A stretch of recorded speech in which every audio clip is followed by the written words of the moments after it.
The Locomotion and Floor Communication module is for anyone interested in developing a vocabulary of movement above and in close contact with the floor.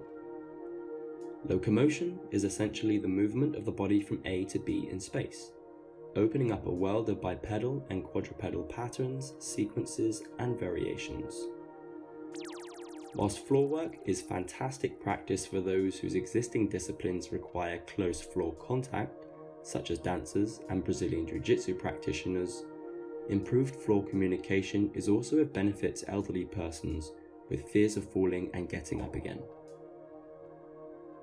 Locomotion begins with learning fundamental patterns, a variety of walks and crawls, and gradually increases in complexity as you progress. With close contact floor work, we establish rolling techniques and movement scenarios to begin immediately mapping body-floor relationships, slowly building awareness of transitions and, where appropriate, into low acrobatic elements. As always, content is tailored according to your interests and goals. Locomotion goes hand in hand with floor work under the subject of floor communication.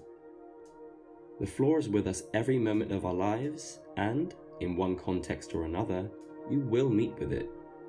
Developing a movement vocabulary to communicate with the floor not only opens up a world of rewarding exploration, but simultaneously carries incredible side effects such as improved conditioning, mobility, strength, coordination, balance, movement complexity, and more.